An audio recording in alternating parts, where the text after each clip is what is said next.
Welcome to the Boschcast with James Boschman and Denise Young, where we talk about Manitoba real estate and everything else that's on our minds. Hey, what's up, everybody? It's James here. And Denise.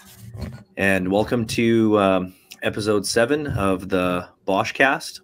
And as always, thank you so much for tuning in. And please feel free to like, share, subscribe, share it with your friends, family. It really helps us spread the good word of our real estate business. And if anybody out there has any real estate related questions or other questions, please let us know and we'll try to answer them on the podcast. But to start things off in the spirit of Valentine's Day, because this past week was Valentine's Day, I have a couple Valentine's Day related jokes for you, Denise. Awesome. Let's hear them. They're not exactly like question jokes. Okay.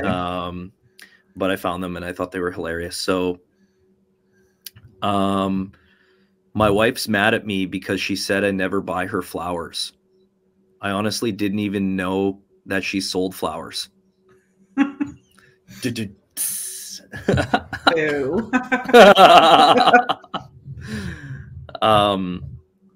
I asked my wife if I was the only one she'd been with. She said yes. All the others had been 9s and 10s. I thought that one was really good. Oh, that's funny. The only one she'd been with.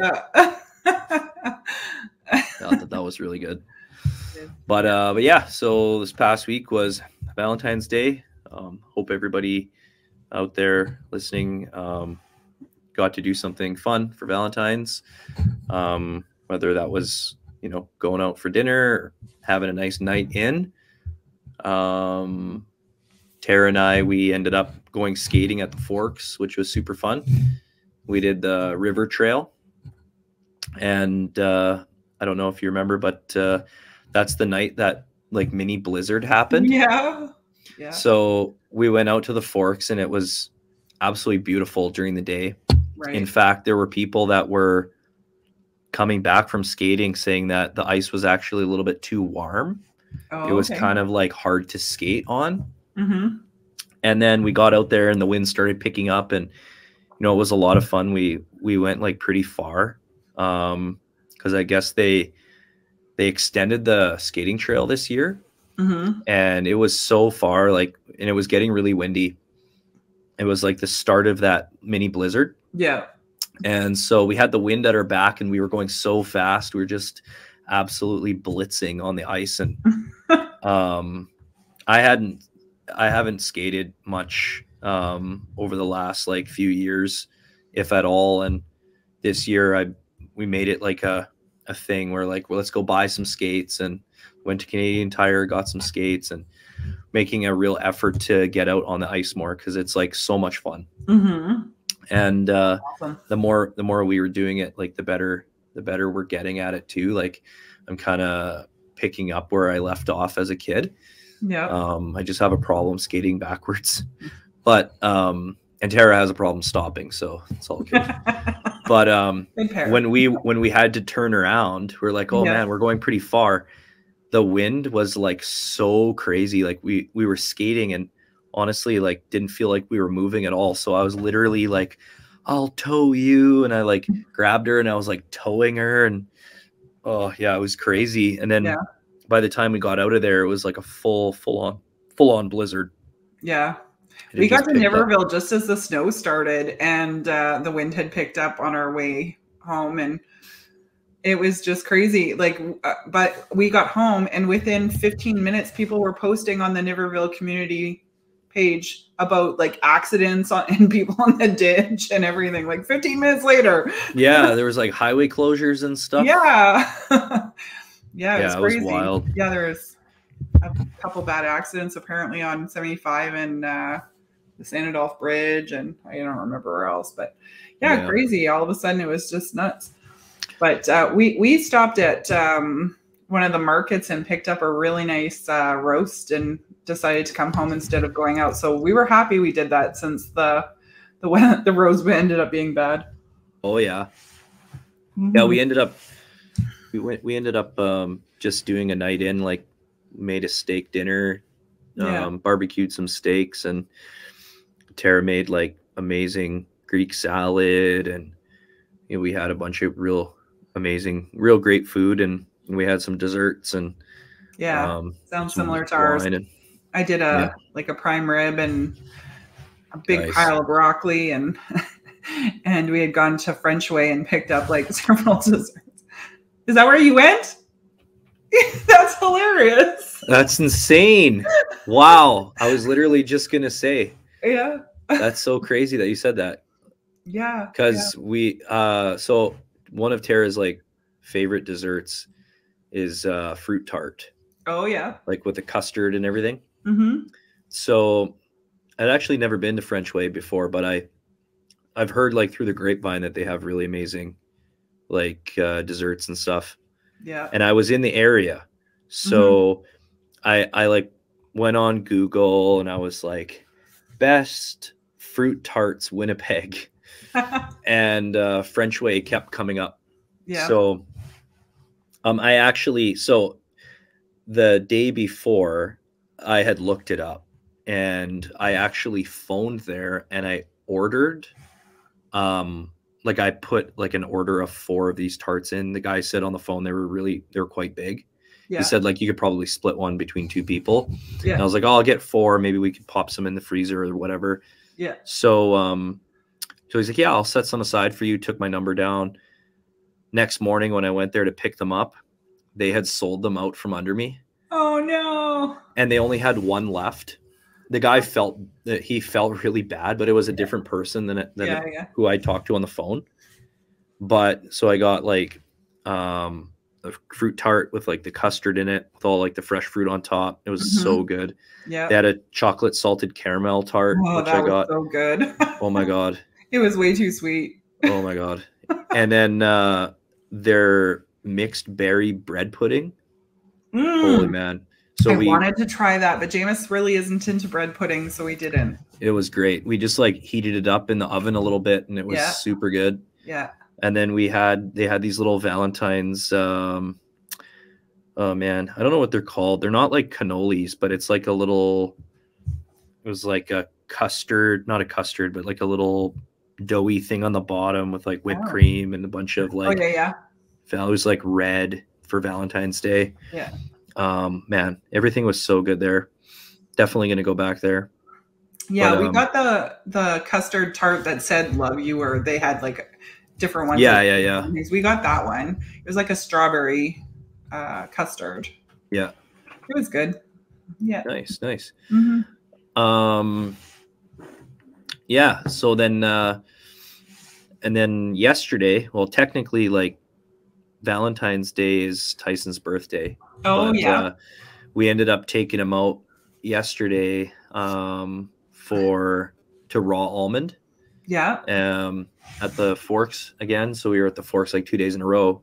No big deal. But it was so good, and such a fun experience. This was our second time this year doing Raw Almond, and man, they like it's just such a great experience. If you ever have a chance to go in the future, you should definitely jump on it, because it's like I don't know how many courses there were. There was probably like 8 courses or so on the menu, but then they come out with like surprise little things. Like they had a hamachi, kind of like a yellowfin tuna, and then like coming out with different drinks all the time. And it was so try it with one of my girlfriends, I think, because Jameis is allergic to onions, and I think that would like be a hard for that, right? Like it's not like they're gonna make him something special. Yeah, there was a lady that we were sitting beside, because it's all family style dining, so you sit next to a bunch of random strangers, and there was a lady beside us who was vegan, and I guess she had called in her dietary restriction or whatever. And so there were a few dishes, like they had a ramen dish, which was really good, but instead of having pork belly in it, they made it with like mushrooms. Okay. And so they did like, cater to her that's cool. being a vegan or vegetarian. But it was just so good. It was so fun, and yeah, I would definitely highly recommend it. Awesome. But yeah, so this week, like I thought it would be kind of interesting to talk about some of the common questions that home sellers have before they're thinking about listing their home for sale. And as we start getting into like a springish market, I'm getting, calls from people who want to list their home, and they want market evaluations done and my opinion of value and stuff like that, because they're thinking about selling. And, so I've been in a lot of people's houses over the last little while, and in their kitchens and stuff like that, sitting down with them. And, I figured it would be kind of cool to talk about some of the common questions that sellers have. It's not every day that, people are buying and selling. And so, but we do this a lot, and, we have a lot of, I feel like, really great advice that we can give. And every situation, every seller is so different. Every home is so different. Yeah. But just like generally speaking, so I was at one the other day, and, nice little lived in bungalow home, like an older home in the Windsor Park area, which we have coming up. It'll be coming up likely next week for sale. Awesome. And, it's a young family with kids. And so they wanted me to give them my honest opinion of value. But then walking throughout their home and them showing me around, they were asking things like, what about our family photos on the wall? Should we take those down? And all of these questions kind of got me thinking about like the podcast. And I was like, maybe we should talk about some of these things. So that's very common question is, you have a family that has lived in a home for a period of time to where they have family photos or wedding photos up. Should they take them down for, preparing their home for showings? Do you think that they should remove them? Or what's your opinion? My opinion? Well, I mean, it depends. And I laugh because we said it always depends. But, if it's overwhelming, like, I listed a house last year where like it was like every room had more pictures of the family, and the walls were just like full of pictures of the family. Yeah. So it can be hard for people to imagine themselves there when there's so much of it. But, if there's like a couple, like one wall with a couple of like school pictures of the kids and maybe the wedding picture of the couple, like that's not too bad. And it can help people, see, hey, we this is a family home and we could be like this, right? Like, they look happy. They look like they're smart kids. Exactly. This is what we want. Yeah. It's kind of fun sometimes. Like you can really, I know, just like showing houses and working with buyer clients and walking through different homes and stuff, like, when there are family photos up, and I mean, you try not to be snoopy, but you're in there for a period of time and your eyes will wander around and you'll look at everything. And so, and you like to imagine a story. Yeah. Sometimes like at these houses, they tell the story, and, had some really, really fun buyer clients that I was working with last year who are, good friends of mine. And,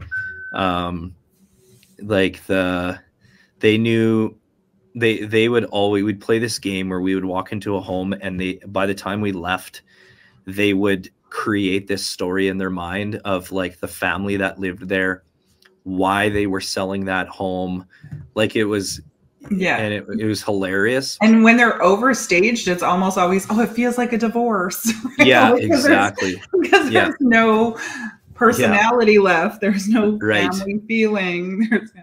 So, you always have to, I always tell sellers, like, try to picture yourself as a buyer. And I know that's hard to do sometimes, but imagine you're walking through a home what would you like to see, and how would you like to feel? Right. And that is a common, I feel like there is a common misconception out there that you need to completely depersonalize your home.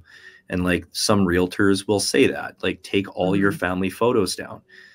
But, you know, as someone who's, and, you know, my buyer clients are typically very intuitive, and they can, like, we're trying to figure out why these people are selling, you know, because sellers don't have to tell you why they're selling.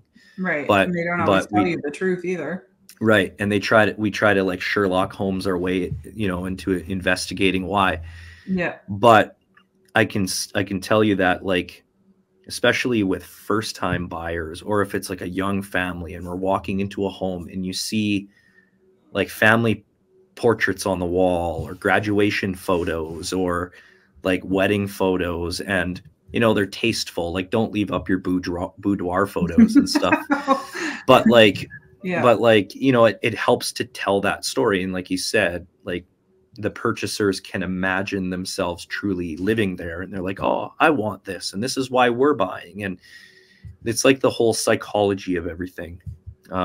And it helps people to imagine themselves in those people's shoes. Right.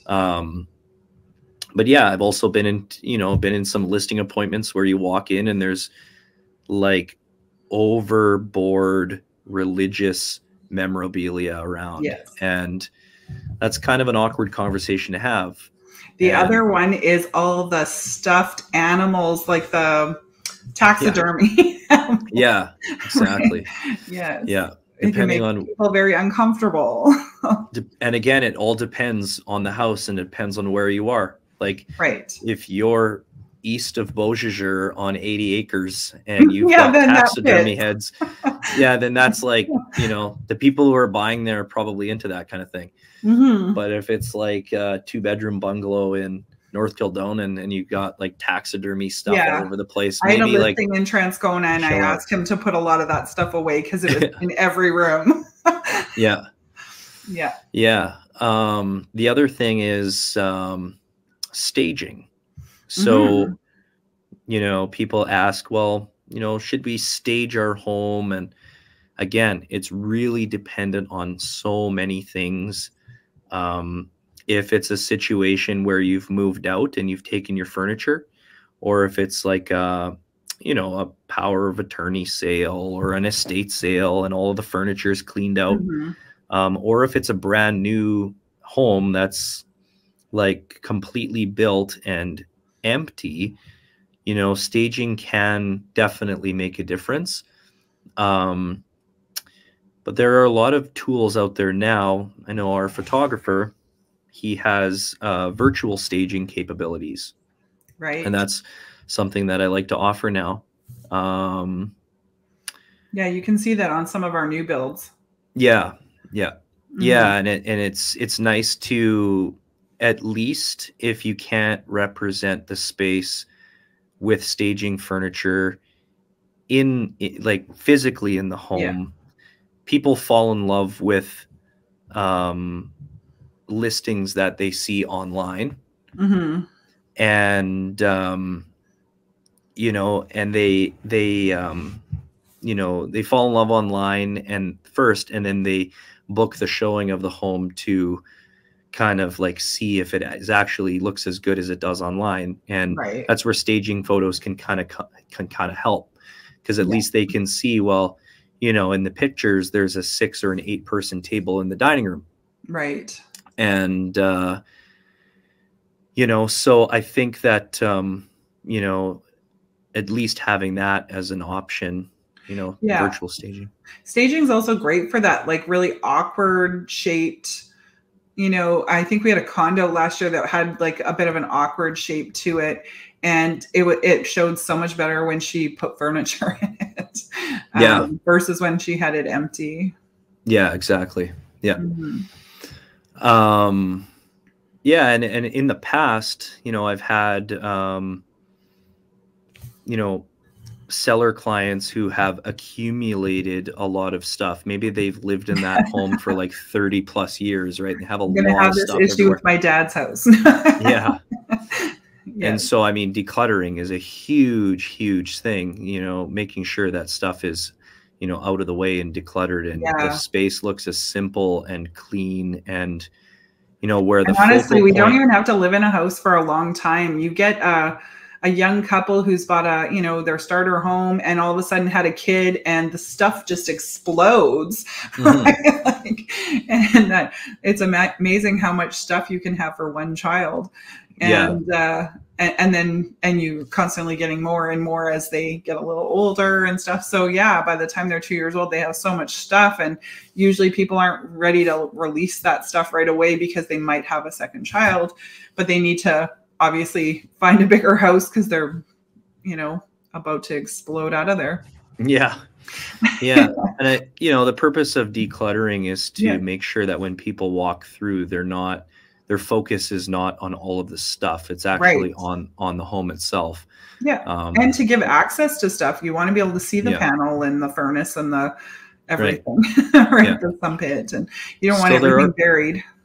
So there are some, like, going back to staging, there are some benefits to there. I mean, there are some companies out there that can, you know, they specialize in staging, like they'll stage your whole home for you, but they also, a lot of these companies, they have services where you can bring them in for a, you know, an existing furniture staging consultation where they'll go room by room and they'll look at your existing furniture that you have, and they'll say, hey, let's move this chair over here. Let's get rid of this end table. Let's, you know, and they'll make recommendations on what you should get rid of or pack away, and what furniture you should use. So, you know, going back to that, the home should tell a story.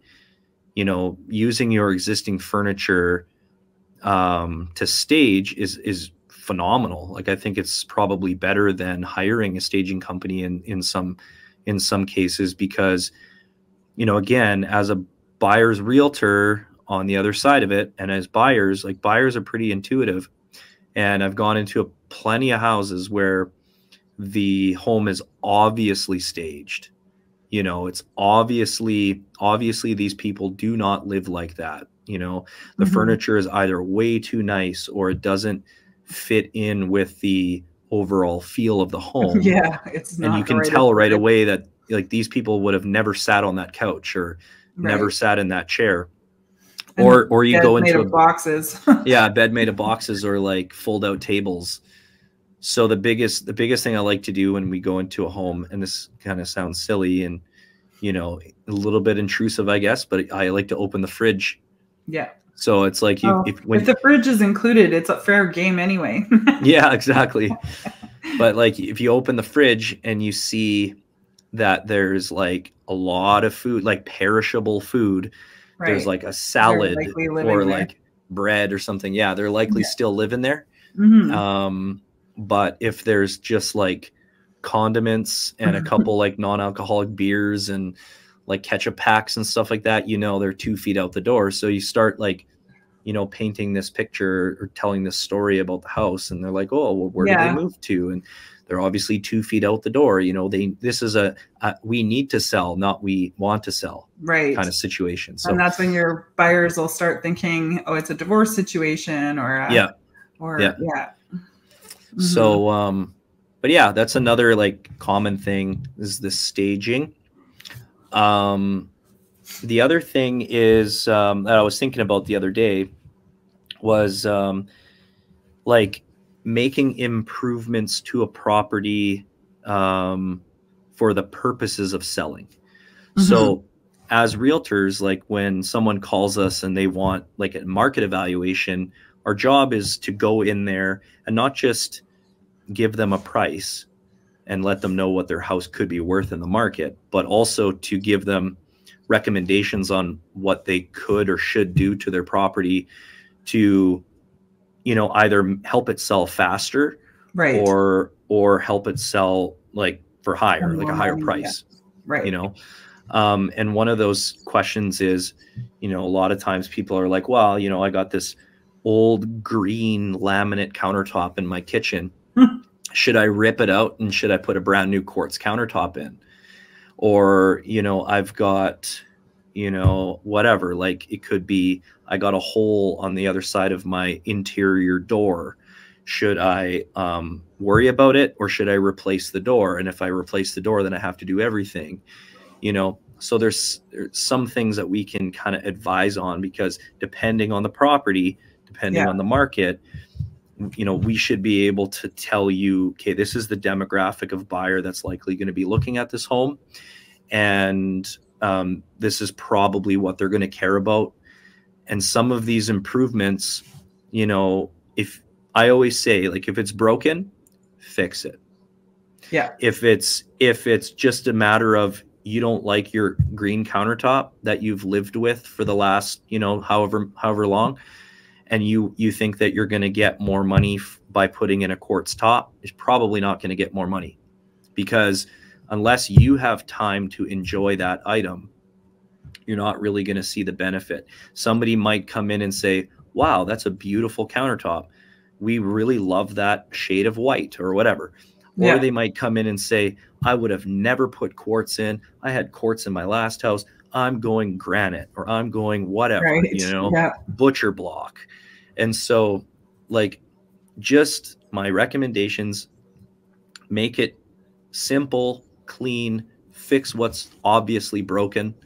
And, you know, if it's going to cost you, if you know, like a quartz guy or countertop company, and you're getting a wicked deal. A wicked deal. Yeah, sure. But if you're going to be spending like $4 or $5 grand to do it, you're probably not going to see the return on that. So, but yeah, I mean, that's another big common thing. Right. But yeah, and then, you know, we live where we live. We live in you know, where it's winter, like it's seemingly 7 or 8 months out of the year. Yeah. And so oftentimes we have clients who will call us looking for an evaluation on their property now, because they're thinking about selling, and they're looking for some advice, what they should do to improve their property's chances of selling. Yeah. Or they think, okay, tell me what I need to do so I can get the most amount of money for it in 3-4 months from now. Yeah. And sometimes the answer is leave it the way it is, declutter, and list it ASAP, because right now it's better. ASAP. Yeah, exactly. Yeah. You know, like, a lot of people, they like to wait until the grass is growing and the flowers are blooming or whatever. Yeah. Or when their trees fill out. But the one thing you got to consider, people need to consider, is that if everybody's thinking that way, now think about how much competition you're going to have when it comes to actually listing your home for sale. Right. So it's not just a game of pricing, but it's also a game of timing. And so the prime time is to capitalize on the market. You know, again, it's all dependent on the property and the area and everything. But when there's going to be when you think there's going to be the highest amount of qualified buyers in the market with the least amount of competition. Exactly. So that you can try to funnel all of those active buyers into your home, or maybe like 1 of 3 or 1 of 2 instead of 1 of 20, because the more people, especially in a more balanced market, they shop by comparison, but also through a process of elimination. And so they'll look at everything that's available to them in that market. You know, like, it's very rare that when we're working with a buyer client, or like, you know, a home buyer client couple or something like that. Like, it's very rare that they're like, you know, okay, there's 5 houses in Transcona. We just want to go and see one. You know, it's very rare. It's usually we want to see everything so that we can compare and contrast everything to each other. And sometimes it's the houses that you'd least expect, based on the way they look online, that are actually the most amazing in person. Right. But it's, people shop by comparing what they can get. Everything is very value driven. And so what can I get for like, I want the most bang for my buck, or I want, you know, to be in this certain location or whatever. But the best time to sell is not to wait until, you know, that idyllic springtime when everybody else is waiting. Right now, when buyers are waiting for something to come up, sometimes they're waiting a few weeks, whereas in the spring there'll be a couple every week for them to look at. And so, you know, it's great for buyers because they'll have more to look at in the spring. But it's not necessarily great for sellers who now have to compete. So then there's better be the best looking and the best priced. Going back to the renovation part, or the improvement part, just quickly, paint is another big one. Yes, paint and flooring. Like if you've got a, you know, if you love big, bright, bold colors, again, very dependent on the area, dependent on the house. If it's like a super ultra modern or minimalist, you know, house or condo or whatever, that's a different story, because it's likely the demographic that's going to be shopping for something like that, they're into what you're into. But if it's like, you know, a family home in a family neighborhood, and you've got lime green walls and you've got like bright orange whatever, like, make it neutral, paint it neutral, so that it appeals to everybody. Exactly. You know, like, crazy. It's different if it's like just like the secondary bedrooms that are, you know, pink and green or whatever, because that's like the kids' rooms. But but chances are, if you have kids, you're going to be repainting them anyways. Exactly. All the kids want to have their own colors. But you don't want like these funky colors in the kitchen and the living room and all that stuff. So I have this neighbor. Well, he's not my immediate neighbor, but he lives down my road, and they're European. It's a European family, and they love glossy stuff, and they love bold, bright colors, which is awesome. But they put their house on the market. Didn't sell. Then they relisted it with a different realtor. Didn't sell. Relisted it with a different realtor. Didn't sell. And it wasn't a matter of price. It was the fact that their kitchen was like a high gloss red cabinet. It was like the most the cabinet even. So cabinet. Wow. The cabinet. And then to top it off, they also had a trade ceiling in their living room, like a recessed, 1 foot recessed trade ceiling with a bunch of pot lights in it, which looked awesome. But it was like this dark, or not dark, but like bold blood red color. Oh my gosh. And people walked in there, and like, I had shown it a few times. And ceilings are hard to paint. And I was like, why not just get some different cabinet doors? Like, if you put, I guarantee, if you put high gloss white doors instead of the high gloss red and painted that trade ceiling white, it'd be long sold by now. But purchasers, you know, especially on a newer home, it was a newer home, and like, purchasers look at that, and not everybody thinks, oh, I can just swap out my doors, you know? And so they just look at it and they're like, yuck, and then they walk out.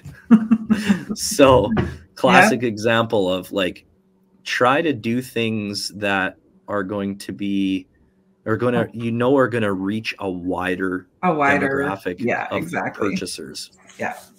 Another thing is dog poops. So like, you know, we live in, you know, constant frigid temperatures, and there's always snow and ice on the ground, and you know, you let your dogs out and you don't think about it, they just like poop in the yard, and then it snows and then everything's frozen. And so like, we've got a listing where this is the case, and you know, the purchasers were like, well, there's, you know, a lot of dog poop in the backyard. It's like, well, I can't do anything about it now. So the sellers were asking, well, what should we do about that? And I said, well, you either wait until everything melts, but chances are the purchasers are going to have possession before that happens. Right. So as a sign of good faith, what you can do is you can get a gift certificate to a company that will actually come and clean up all your dog poop for you. Right. And just leave that on possession date. Hey, with a note like, hey, sorry for the dog poop in the backyard. When things melt back there, give this company a call. We'll pay for it. They'll come and they'll clean everything up, and you know, you won't have to worry about it. So that's another thing. Yeah. Is there anything else? I'm trying to think if there's any other common questions. There's so many. But yeah, I think we covered quite a bit. Yeah. So I'll let you get into your story, and you can take it away. Well, this week I saw a post on one of the real estate Facebook pages about the 7 things every realtor doesn't want you to see. And when I was reading it, I was laughing because, of course, and probably blushing because of all the embarrassment. Because yes, there was definitely a lot of things that I would be embarrassed about. And I'm going to tell you some of them. Sure. So the first one is that they said that most realtors don't want you to see is getting lost. Yeah. And yes, we often get lost. But this little quick story is going to be, it was back when we used to use like a little Garmin, because I don't think we even had data on our phones when I started in real estate. So, so I had, you know, the old Garmin, and they were shitty. Sorry. They were bad in the country. They were so bad in the country. And I've always done rural real estate as well as the city. So of course I'm out there trucking around in my little SUV with my little Garmin telling me where to go. And my client was following me. He was in a great big truck right behind me. And suddenly the road is like gone. And it's snowing and dark. Yeah. And yeah, suddenly I couldn't tell. Like it just looked like field. Yeah. No ditches, nothing. Like it just was white right across. But I kept going and kept going. And my car was really struggling. And I get to the other end and get to the house, because the house was literally at the next mile road. And into Garden, he's like, "Oh my God, I can't believe you drove on that farm road." No. But you know, you're on a gravel road. There's no signs or anything, right? So, yeah. And the GPS told me to go that way. Yeah. So no, yeah, that happens to me like now. Oh, with, like right. Modern and Google Maps is so much smarter than the old ones are, but yet still, it still sometimes takes us down a road that it shouldn't. I know. Oh, I find that like so yeah, it's funny. I personally find that Apple Maps is like on the iPhone is it's all about trying to find right away. It'll try to find the fastest route. Yes. I don't know where it pulls the data from, but it's not like not like the most well-traveled route. It's just the fastest one. Whereas I find with Google, it gives you options. Like it'll say, okay, there's like 3 routes to get there. This one is 5 minutes faster. This one's 10 minutes faster, whatever. And that happened to Tara and I when we went to Clear Lake. Oh yeah. So, and we thought that maybe it was because there was like heavy construction on the number 1 highway. Yeah, you never know if there's construction or an accident or. But we did the Apple Maps, and it took us from our place to Clear Lake. So it took us up the North Perimeter to the number 6 highway, and then it took us like through like the Narrows, like north past Marquette. There's a highway, and then all of a sudden it just hit gravel, and then it was like in 60 kilometers, turn right onto highway whatever, like the highway getting from the number 1, like on the other side of Portage la Prairie, to Neepawa, whatever that highway is. Is that 10 or 16? I don't remember. 16, yeah, 16. And I was like, we're literally going to be on this gravel road for 60 kilometers until we hit number 16. And then there was like big, heavy, like semi trucks that were whizzing by. And it was obviously a very well-traveled gravel road. Yeah. But we were going through all these little, you know, country bumpkin towns and stuff like that. And you know what? Going there must have been some pretty crazy backed up traffic on number 1, or else I don't know why it would have taken us down there. Right. But it was so much faster than going number 1, even though it was like gravel for like an hour and a bit. Wow. But it was we got there so quick. I'm like, wow, we're record time. And then on the way home, we ended up taking the same road on the way back. Oh yeah.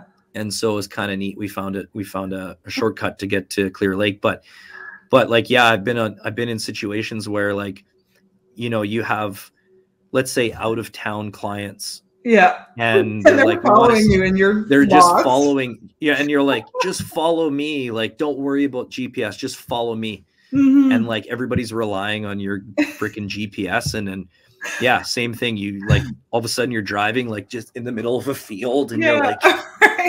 Between rural real estate and new home developments. Like, it's like the Wild West. Oh yeah. Yeah, it's pretty crazy. I did that one time too with but I had like way less than a quarter tank of gas. Oh wow. Oh, and I started freaking out. Yeah, I'm sure. Yeah. And well, yeah, goat trails are always the greatest. Yeah. And then so in this article, the second one that you don't want to that realtors don't want you to see is them falling. Mm-hmm. And I had to rack my brain on which of the many falling stories I would tell. Did you fall in a hole? Oh God, of course. Fallen in a hole. I've tripped over things. I fell into a sunken living room. Oh my God. I was too busy looking at him, like trying to figure out what was on the ceiling. And I couldn't tell if it was bugs or if it was like a flaw in the ceiling. Oh, wow. And because I was so concentrated on the ceiling, I literally fell into the sunken living room. That's and awesome. Cut my leg on the step. Oh, man. Yeah. So yeah, that one was really embarrassing, but probably not the worst out of all of them. I can think of maybe 2 others that were worse. Because one time I came out of a house in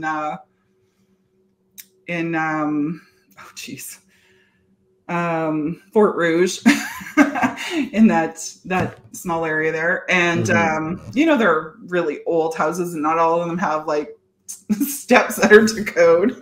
Yeah.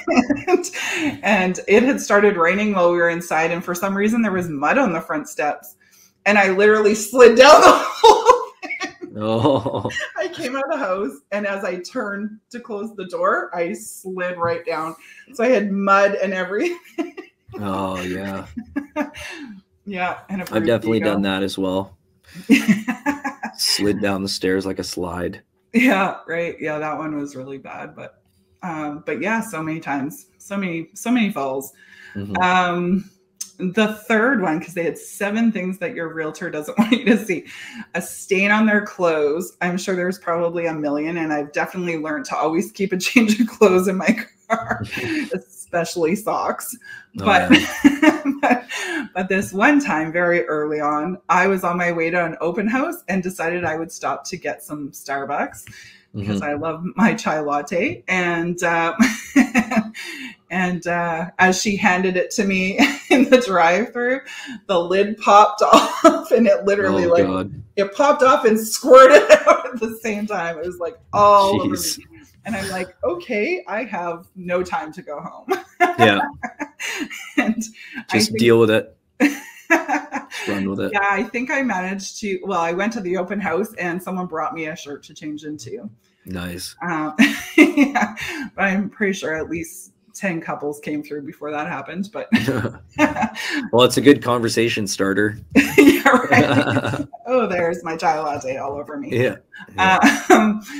The next one, the number 4 on the list, or 1, 2, 3, yeah, number 4 on the list is can't get into the house. Oh yeah. That's another one. I had to rack my brain because there's so many times that's happened. And like, have you had to climb in a house? Like climb in a window? I don't know if I've ever had to do that. I did once, but my client was like a young spry guy, so I let him climb it. But I'd say the one I was going to tell actually though was the old lock boxes. The key would just sometimes pop right out if it didn't have a key ring on it. It would just like, and it fell between the steps and the house. No. And oh my gosh, I'm like, how am I going to get that out? I'm on the phone with my dad right away, right? I'm like, Dad, what do I do? And I managed to find a stick and I had gum in my car. Oh my God.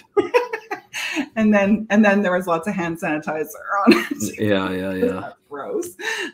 but yeah, so that was my can't get in the house one. And then losing a set of house keys is another one. But I actually haven't lost a set of keys. But I have arrived back home at the end of the day with a set of keys in my pocket. Same. Yeah. I think there's two bad scenarios there. The one that I remember being really bad was I had showed so many houses that day that I could not identify which set of keys the house was for. I mean, the keys were for, which house the keys were for.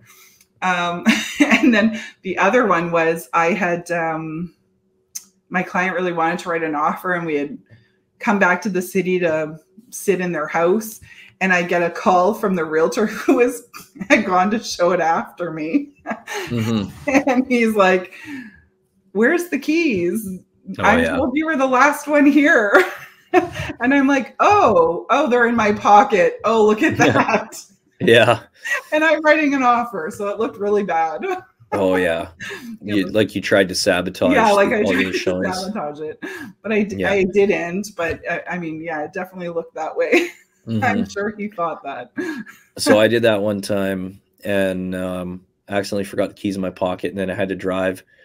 So the showing was in River Heights, and it was like a very active new listing. There's a lot of showings, and the sellers were out of town, and there was one set of keys on the ring in the lockbox, and it was back when typical showings were like an hour booking time. So booked it, took pretty much the whole hour. And then I left, got my car. I had to race to another appointment, but the other appointment was in Enola. So I drove all the way out to Enola. Yeah. And like I have all these missed calls, and then I finally call in as the listing agent. Oh yeah. He's like, "Hey, you were the last one to show the property. Where are the keys?" And I reach in my pocket and I was like, "Oh my God, man, I'm so sorry, but I'm all the way out in Enola." Well, you need to get here right away. It's like, well, unless I have a teleporter, there's no way I'm getting there right away. Right. I'm going to be out here. Exactly my situation, because I was showing a house in St. Genevieve and then got back to the city when I got the phone call. Yeah. Yeah. And unfortunately it happens. I mean, we're all human. We're all human. So, but that's definitely happened to me a few times. I'm really bad for keys, so I always have to make sure that I've got big key rings and a bunch of different things on there so I don't forget. Yes, I used to be really bad for leaving my keys in the house. I showed, and we used to have on that old lockbox, we had a little thing on our key. Yeah, the fob. Right. So if I left my keys in the house, I'd literally be locked out of the house because I couldn't use the lockbox again. So I'd have to page everybody in the brokerage to see who could come rescue me. Yeah. And the next one is letting a pet escape, which is never ever funny, but it does sometimes happen. But what I thought was really funny was one time I was showing a house that had a big sign saying not to let the cat inside because it wasn't their cat. Oh my God. The cat really wanted to come in. Wow. That's hilarious. Yes. The cat was very tenacious about trying to get in too. Wow. Yeah. I showed a house one time where it was actually in Enola, funny enough. And it was on Dugald Road, like Highway 15, going into Enola. and it was kind of like a smaller acreage, like a little hobby farm. They had a little barn and like a bunch of pigs. They had goats that were roaming around and chickens that were roaming around. Yeah. Just like walking around the yard, and you know, a bunch of like farm cats and barn cats and stuff. Yeah.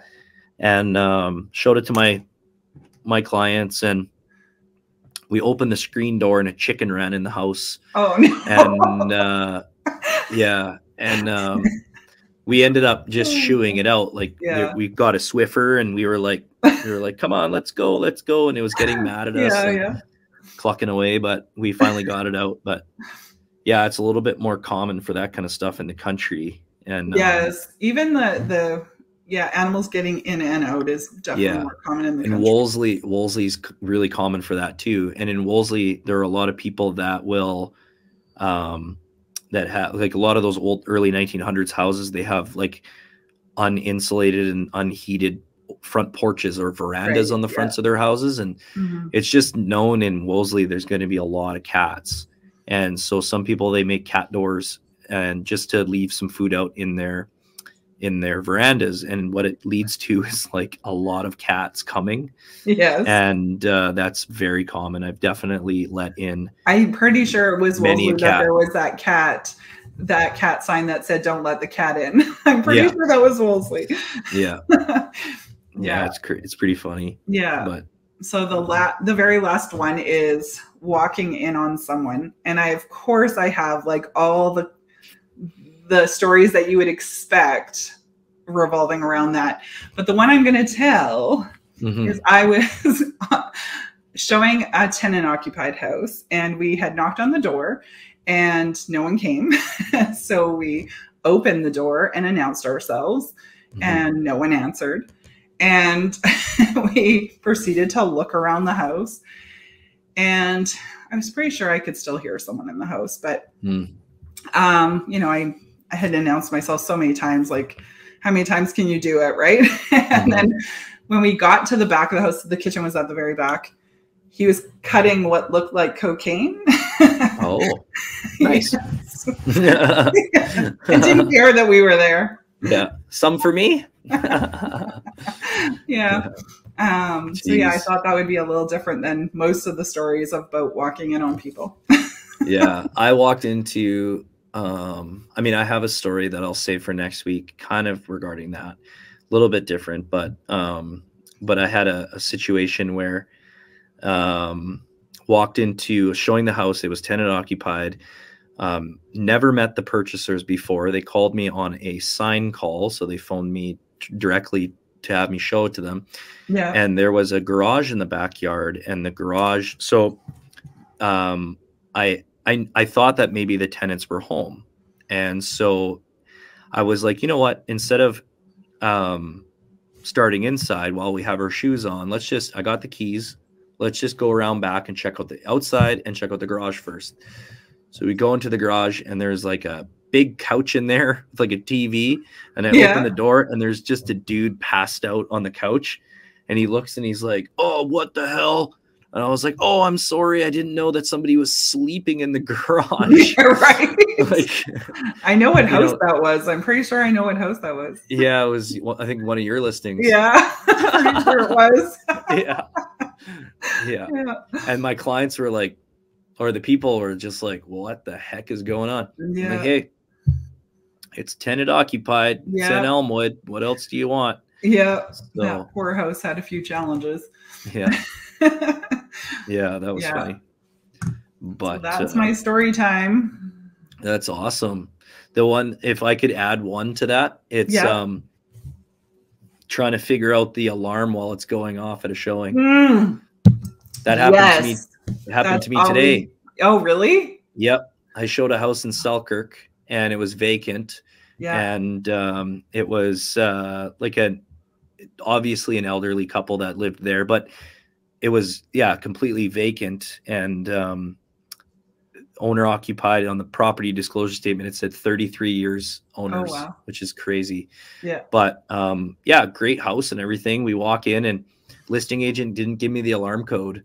Didn't even say there was an alarm. So I open the door, and it was one of those ones that doesn't even start beeping. It's just like, like the alarm's just going. It's just screaming. And my clients are standing outside like, oh my God. And I'm running around trying to find the alarm panel.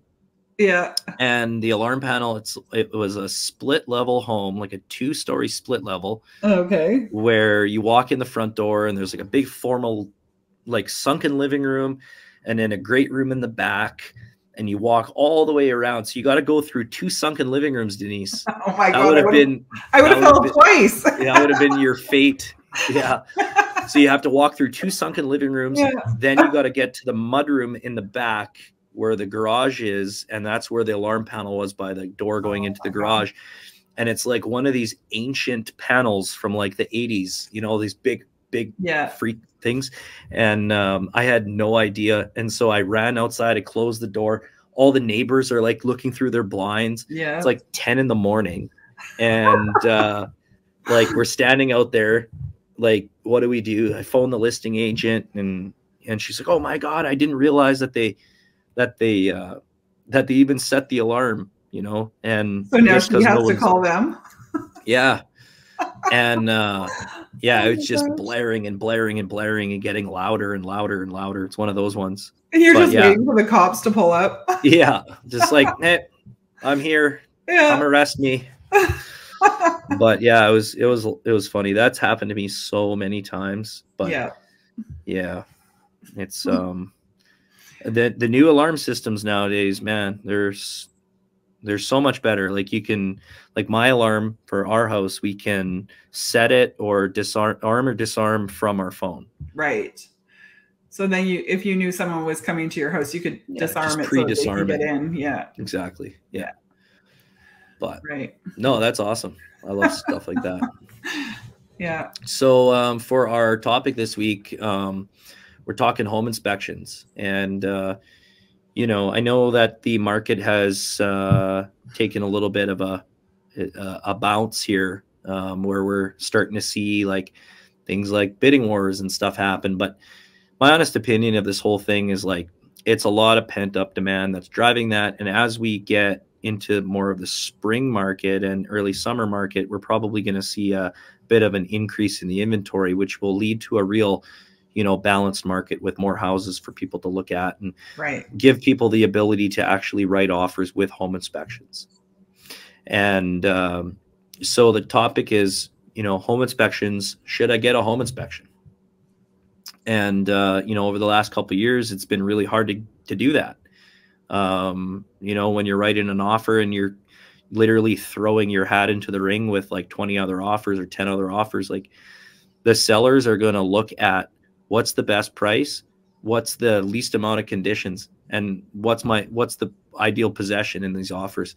The minute they see a home inspection condition, it tells them you basically have 2 feet out the door. If you want to walk away from the deal, you know, it's too subjective.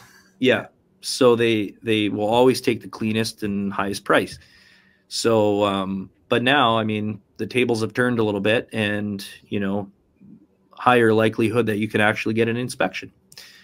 If there's no other offer to compete with, like the seller has to look at that being the offer as it is, right? So why would they say no to the inspection at that point?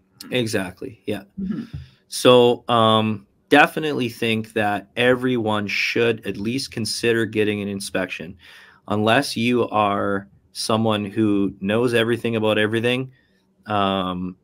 If for nothing else, even if that inspector is not going to find a single freaking thing wrong with that house, it's going to be the best introduction to that home that you're ever going to have. Absolutely. You're going to learn so much about that house that you had never known before. And it's ultimately going to help you be a better homeowner, because you're going to be able to understand all the systems that are associated with it.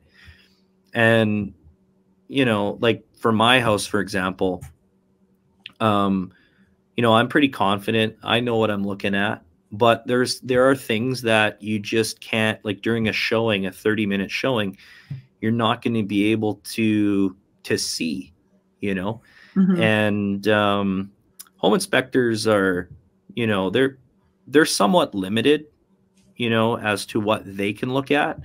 You know, like, you know, Homes on Homes is a really scary TV show that a lot of people watch and have watched in the past. And they think that, oh, well, that's what an inspection is. But the reality is that Homes on Homes is on that show. He's coming in after the fact. Yes. People are hiring him to come in and inspect the property. The buyer already owns it. The buyer already owns it, right? So he can do whatever. Tear apart whatever they want. Yeah. So when you get a home inspection, they're not going to be ripping down drywall, or, you know, they just, there's certain things they can't do. But most of these guys, if you pick the right inspector, they're going to have tools and technology that allows them to see into certain aspects of the home that you couldn't necessarily see from the naked eye, but they also don't have to like remove paneling or drywall to do that.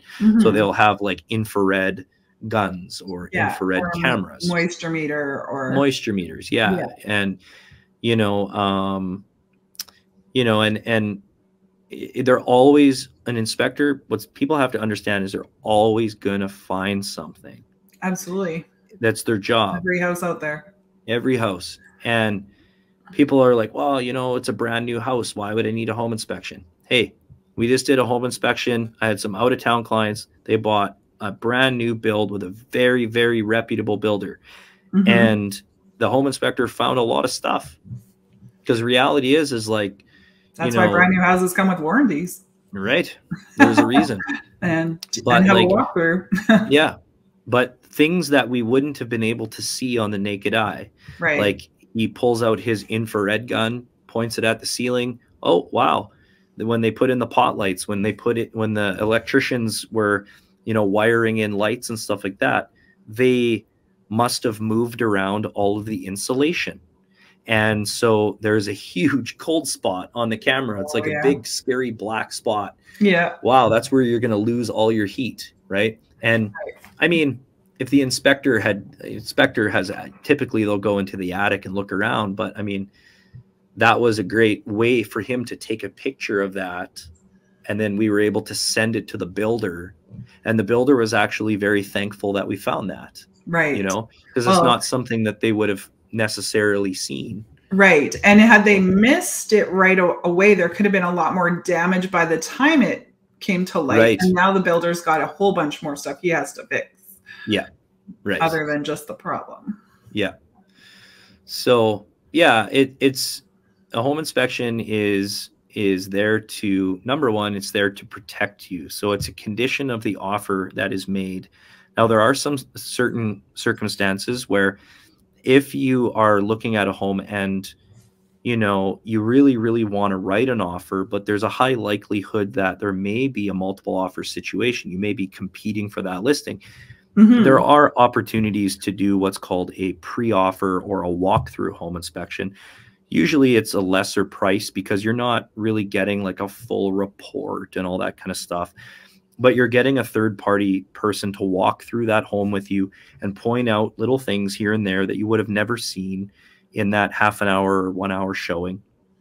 And it can kind of help you to put your best foot forward and have confidence when it comes to writing that offer, knowing that you're probably not going to get the offer accepted with a home inspection as a condition, but at least you have the peace of mind going into it.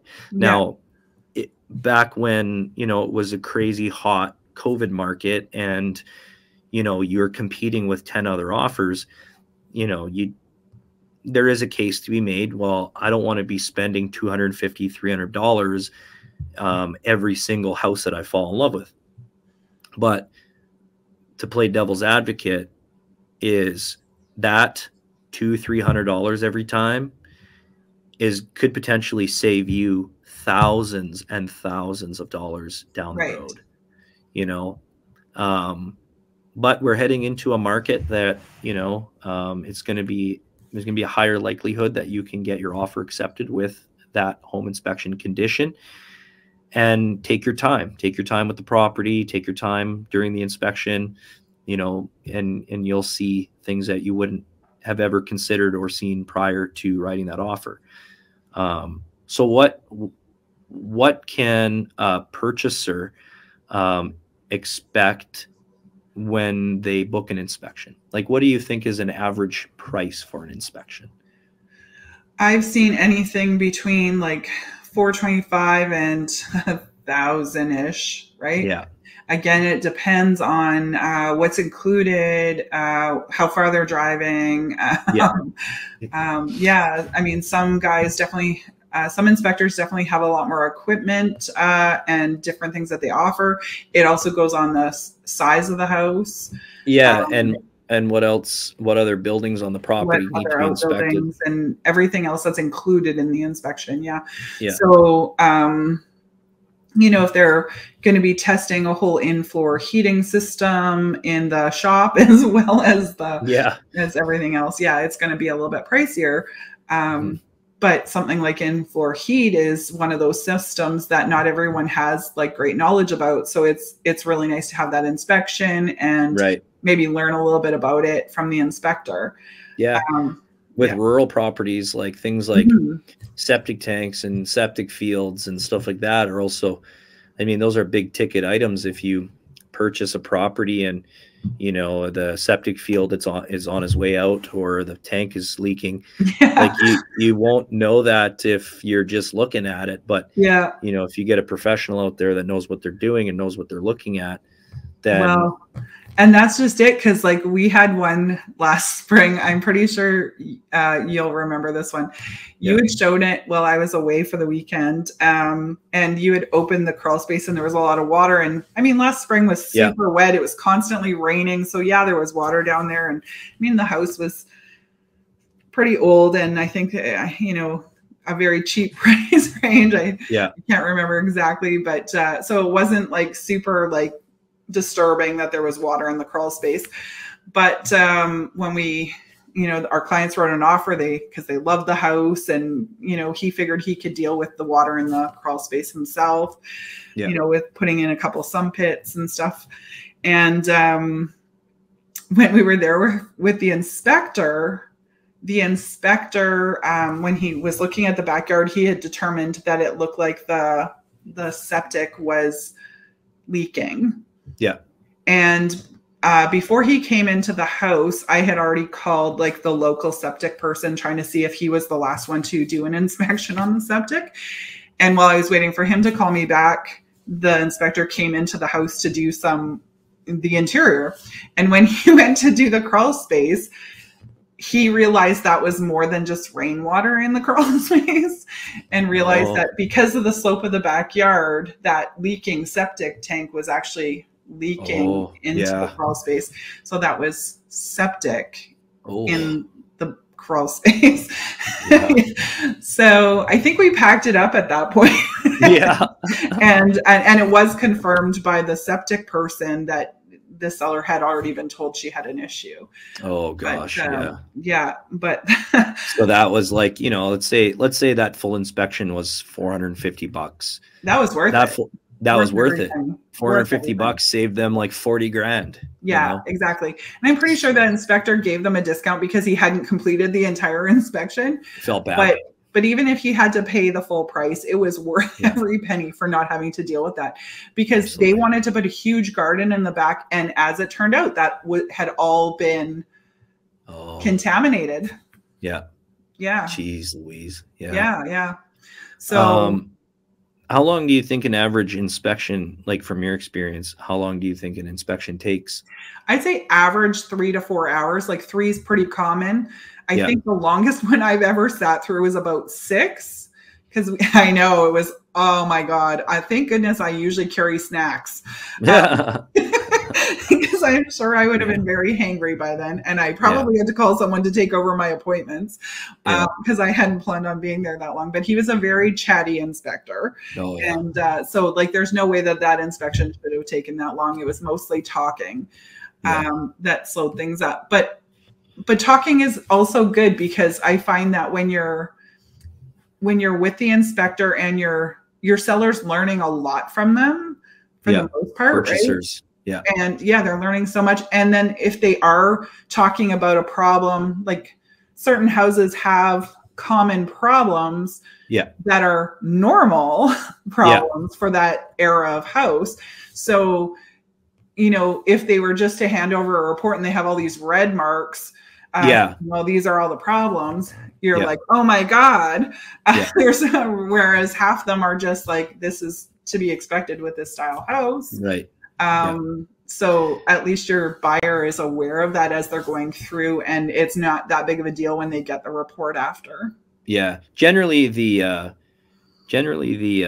inspectors that we use, they are pretty open to the home buyers following them around and asking a million questions. They want them to. So and I always encourage it too. You know, there's been some cases where the purchasers are like, oh, well, do I have to be there? It's like, you should be, because like I said, even if they don't find something, they're going to be able to show you exactly what you need to do to maintain all of the systems in your home. Yeah. Like how do you check your, how do you replace your furnace filter? I know it's a pretty easy one, but like furnace filter or downspouts or, but if you've never had that stuff before, like first time home buyers, or I had someone move in from out of the country before, like from Africa, right? Like, they don't know what they're looking at. They don't know what the furnace looks like. Right. So it's good to follow the inspector around and learn all that stuff. And every area has different systems. Like, you know, we've talked about Enola a few times. In that east of Enola area, there is a lot of wood burning boiler systems, right? Like, and you don't see them in all areas of the province. Or how about the cisterns in west of Winnipeg, right? Like, you know, they're not as they're not common. Like if you were to take someone from Steinbach out there to look at houses, they're going to be like, what's this? Right? Like, so you do have different systems that I think it's important to have an inspector go through it with you to learn about it. And I think, you know, purchasers are, sometimes they're like, well, you know, I'm spending so much money already on this house and all the closing costs and everything. Like, you know, I don't know if I really want to spend the money on inspection. And I always tell them, like, if this is a house that you're thinking about living in for a long time, like I would highly, highly recommend that you spend the money. The other benefit of doing it is that, you know, let's say it's a home that you plan on living in for a while, and you know that you want to do some improvements to the property over time, like small renovations. If the inspector finds stuff, which they're likely to, you know, they'll give recommendations and they'll be listed in the report. And so as you go through that report, let's say you close on the house and you buy it, and there's little recommendation things in the report, like, hey, you could make your house more efficient if you did this, or, you know, your furnace is like likely 2 years away from, you know, shit in the bed. Every item that you fix that is found in the report, you can keep that report, you can make notes in it. And I've seen it where sellers, they've done that, and they put like sticky notes to things, copies of invoices on all the improvements that they've made. When it comes time to sell that property later on, you leave that book out, you leave that report out. And now you look like a really prudent seller who really cares and has really done whatever you could to maintain that property within reason.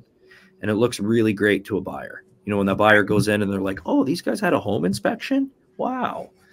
A question and they fixed everything in it. And they fixed everything.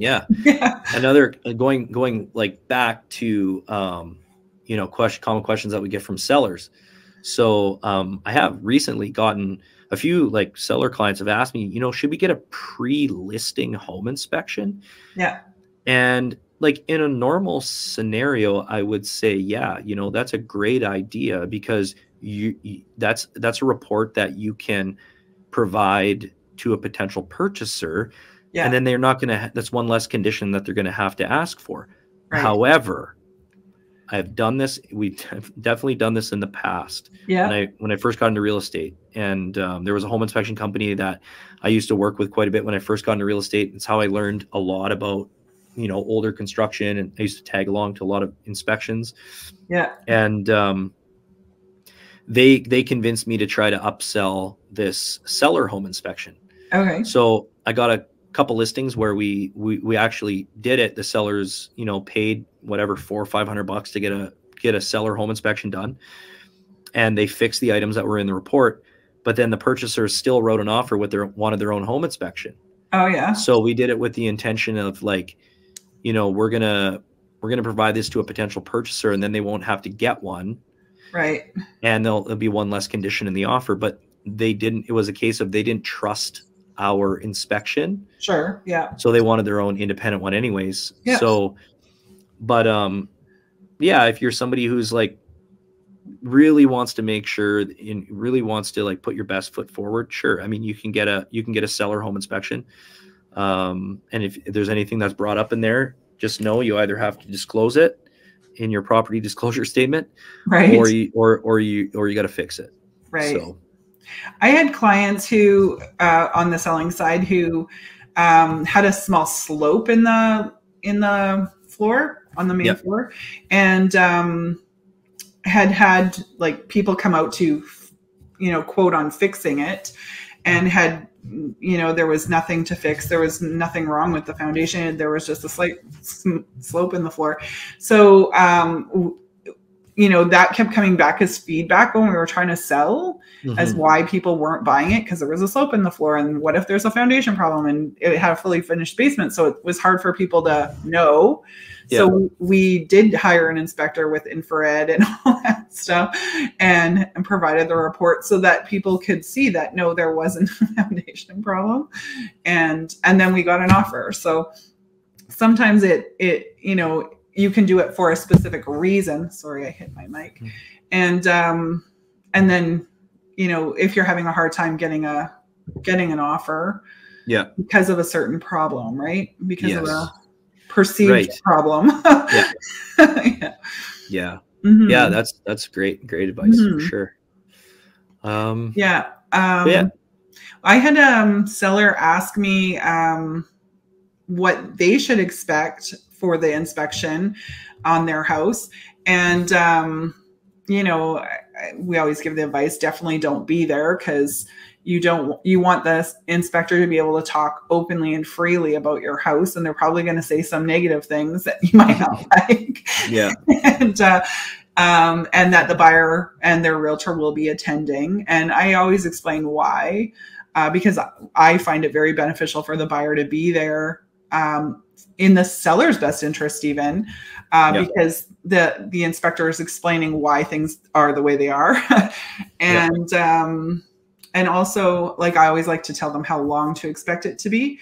And also, and I also want them to make sure that everything's accessible, and that they haven't left like laundry in the dryer or the washing machine, or dishes in the dishwasher, because those are systems that, if they're included, are going to be tested, right? Yeah. So, and that's really hard to do if you've left your laundry in the washing machine, especially because we don't want to be like, you know, wrecking your laundry. Exactly. Yeah. Doing a load twice. Right. Yeah. I don't know what cycle you need that to be on, or delicates.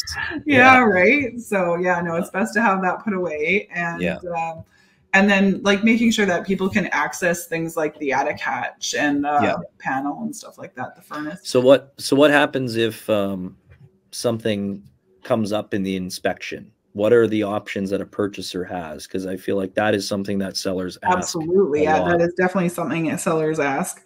Well, there's definitely some options. Sometimes the buyer's just gonna be like, oh, okay, there's some things, but I was expecting there to be things, so I'm just gonna buy it anyway. Yeah. And then there's the buyers that will ask for it to be repaired, or ask for money off, renegotiate. Yeah. Or they might just walk away, like our clients in that house with the septic problem, right? There was, you know, the seller was willing to renegotiate. She was willing to talk numbers, and they're like, for no amount of money off this house, do we want to live there? Yeah. Yeah. It just depends on the circumstance, I guess. And, you know, and a lot of times, you know, sellers are really confident that there are no issues. So they're like, yeah, sure, you know, get a home inspection. We don't have anything to hide. Yeah. And oftentimes it's the ones like that where the inspectors find something and the sellers honestly didn't know. Yeah. There's a lot of sellers, a lot of people just live in their home, and they're not like, you know, homes on homes investigating, you know, everything that's every nook and cranny with the house, right? Yeah. So yeah, I mean, a home inspector's job is to find stuff. It's up to you as the purchaser about how you want to handle that and how you want to deal with that. Right. So every situation is so different, but yeah, we've seen clients just outright walk away. You know, you can do that as long as you have a condition in your contract, in your offer. Yeah. You know, you can walk away and keep your deposit, you know, get your deposit back. Right. You can renegotiate the deal, try to go back to the table and say, hey, you know, fix this item, or we walk away, or take some money off the price because I don't trust who you're going to use to fix it. I want to get my own guy in here. My own person to fix it. Yeah. I've also had it where the home inspection found something the sellers weren't fully aware of, which prompted us to ask for an extension for time for that condition. Yeah. Because we needed time to get a trade into the property to assess the problem and get a quote. So that we knew what we were going to do. Right. Exactly. So that's an option too. If you go into a house and they find like 10 circuits of knob and tube and the seller has no idea that there was knob and tube, they don't even know what that was, what that is. You know, you can always get an electrician in there, take a look, give me a quote, tell me what it's going to cost me, you know, to do this. And then you can use that as ammunition to go back to the table. And, sometimes you do need to get a different expert in there because the inspector is a general expert. Yes. Right. So I had one time, my clients had flipped a house. They did a beautiful job and they had pulled permits on everything. And the contractor who did the electrical, unfortunately, 100-year-old house. So the bathroom was right above the panel, right? So now you have water above electrical, but it's a 100-year-old house. It does happen, right? Like, sure, it's not necessarily best practice, but it's not necessarily against code. And the inspector kept insisting that it was against code. And she couldn't quote what code it was against. It just kept, she was dying on that hill. She would not change it to best practice. And my client was able to provide all the permits, and and we were able to give the buyer's realtor the phone number for the inspector that approved it. So we that was the only problem on the inspection that caused the buyer any concern. And we were able to mitigate that without having to, you know, renegotiate and all that stuff because my clients had done it correctly. Used the right trades and had permits and had it inspected. So sometimes we do have to just review their work. And I mean, that was a buyer's, I was on the selling or the listing side. So I didn't get to choose that inspector. And sometimes that's, you know, unfortunate for us on the listing side is we might not always like who they choose. It's just like everything. It's just like everything else. I mean, you have inspectors that there's such a wide variety of them. And it's really important that you find somebody who has a good mix of practical knowledge, but then also and is also willing to have a conversation and say, okay, well, maybe I used the wrong language here. Right. Like a good example of this is, so the inspector that I like using, he is very upfront with the purchasers before the inspection takes place. And he says, okay, this is an old house. We're going to find some stuff that's not up to today's code. Right. A lot of the things we're going to find are grandfathered in. And if you want a house that's going to be up to today's code, then you better build a brand new house. And it kind of comes off as like a little bit of like a, you know, it's kind of rude, but it's true. And it's just brutally honest. You know, if you're looking for a character home, there's probably going to be some funky plumbing. There's probably going to be some funky wiring. There's probably going to be some banister railings that aren't up to current code in terms of height. Right. You know, there's just people built way different for the times. And, you know, but that's part of it. That's part of the charm. That's part of the character. And it's part of living in a certain community. Right. And so you kind of just have to. What you're going to have to do. But No, that's great. To summarize, Yes. Inspections are very, very, very important. You know, like I said, paying that few $100 up front could potentially save thousands and thousands of dollars down the road. And headaches and divorces and everything else, Right. you know, and yeah, and it's the best introduction to your house that you're ever going to have. Absolutely. And you know, it's a big purchase, it's a big investment, and you know, it's highly recommended that you get one. After you take possession of that house, you've satisfied all conditions. It's really hard to go back to the sellers later on.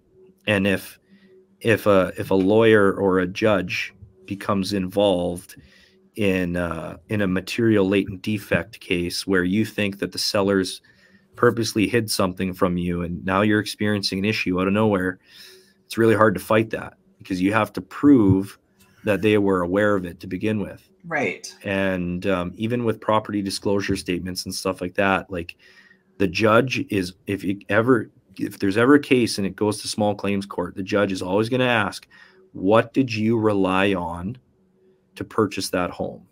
Did you rely on your own independent inspection of the property, or did you rely on what the seller told you? And it's like, well, no, I relied on the property disclosure statement. Well, you shouldn't have done that. You should have done your own due diligence. Right. Sorry. Because Manitoba is still buyer beware. Yeah. Buyer beware. Yeah. Yeah. And if anybody out there is looking for like a really good recommendation, or you want to know more about like a pre-offer inspection kind of thing, you can always reach out and we can put you in touch with some of the best and brightest inspectors, people who have a good balance of practical, you know, book knowledge, but also like hands-on people with experience, yeah, that are just honest and, you know what they're looking for, know what they're looking at. So but yeah, that concludes our topic. And now let's hand out some flowers to some businesses. Awesome. I'll go first this week. So my businesses of the week this week are Timothy's Butcher Shop. They're located in Dugald, Manitoba. And we got some steaks, the steaks that we grilled up for Valentine's Day, and they were absolutely phenomenal, like super flavorful. They've got very, very wide range of, grass-fed meat in there, whether you like steak. They also have lots of different types of sausage. They have homemade pizzas. They're Timothy's take-home pizzas. You can pop in the oven. They're phenomenal. I like them better than Archie's Pizza or Spence Bros Pizza. But they sell out quick, so you have to get in or like call ahead and try to order. And yeah, and they have a whole bunch of different types of stuff in there. Lots of local produce, lots of local products from people in the area. One of our friends, he owns a bee farm, and they sell his honey in there. Oh, nice. Yeah, it's just a good local spot. Got to support the small local butcher shop guys. And then Tara's vehicle is getting repaired right now because she got rear-ended, and we sent it to Fleet Auto Body, and it's obviously everything's covered in insurance. But they're doing a great job. They're very responsive. They're kind of downtown. They're on the corner of Isabel and Notre Dame. But great shop, and they got us in way earlier than everybody else. They've been very great at communicating, letting us know what's going on with their vehicle. They even let us use a rental car. We didn't have rental coverage, but they gave her a rental car to drive. All we had to do is get the rental car insurance on it, and but we're not paying any extra for it, which is awesome. And yeah, can't say enough good things about them. They were actually recommended to me through Frank Motors, where that's the mechanic shop that we take our vehicles to, and they do a lot of business together, I guess, and send a lot of people back and forth. And So yeah, Fleet Auto Body. Nice. And that concludes my businesses this week. Well, it's funny that you had Timothy's Butcher Shop and I have Nardi Food and Wine, because that's where we picked up our roast and some of our other accompaniments for Valentine's Day dinner. They're great too. Yeah, they are. And I mean, they have a lot of really good imported stuff, but they do have some local products as well. But it's just like a one-stop shop. Like you can literally pick up like everything in the same building: flowers, wine, dessert, meat, whatever, right? Like, although we didn't get dessert there because we had stopped at French Way already. And then we were out in Gimli yesterday to drive on the ice and check out the ice track. The was actually at Winnipeg Beach. It wasn't in Gimli. So, but normally when we go out to Gimli in the winter, there's a place that we like to stop for pit grill. For supper, and they are closed for renovations right now. So we had to go on a little hunt for somewhere else to have dinner yesterday. And we found ourselves at Trebles Beach Bar and Grill. And it was our very first time there. And it was very, it's got like a real hometown feel to it. Like, not hometown, that's really the wrong term, like very beachy, like despite it being winter, like it was very like, you know what I mean? Like you go in there and you can tell it's like everything's kind of like mismatched, but but not like in a bad way, right? Like the food was good, which is the most important thing. And it was good. The friendly service, it was awesome. You could tell that they really take care of their locals. They were, there was a table of ladies nearby that they had gone and chatted with quite a bit, and definitely taking care of them. And I mean, they were still great with us too. Don't get me wrong. I'm not, but you can tell that, they love the people that support them and come out, more often, right? So cool. I loved being there. I had heard it was good previously. I think my dad had told me about it, and but just hadn't made it there yet. There's so many good places out there. It's hard to try all of them. So it was nice that to find that one last night. That's cool. Trebles. Trebles. Trebles. Nice. Beach Bar and Grill. That's cool. I'll have to check that out. It's close to the campground, the Provincial Park campground. Okay. At that end of Maine. I love little local spots like that. Growing up in Portage, there was always little like diners and spots like that where all the local guys would go, and you'd go, guaranteed you'd go there between a certain time and be the same people. And the hens would be clucking away. They have a huge patio there. I'm betting they do like a really nice business in the summer. I bet you it's packed in there all the time, like the patio and the inside. I'm pretty sure it would be, because it just looks like a really fun environment. Nice. Sweet. Well, I think that concludes our journey for today. So thanks everybody for tuning in and listening or watching. And I hope everybody has a great rest of the weekend, all that. And look forward to catching you guys on the next one. Sounds good. Take care, everybody. Bye.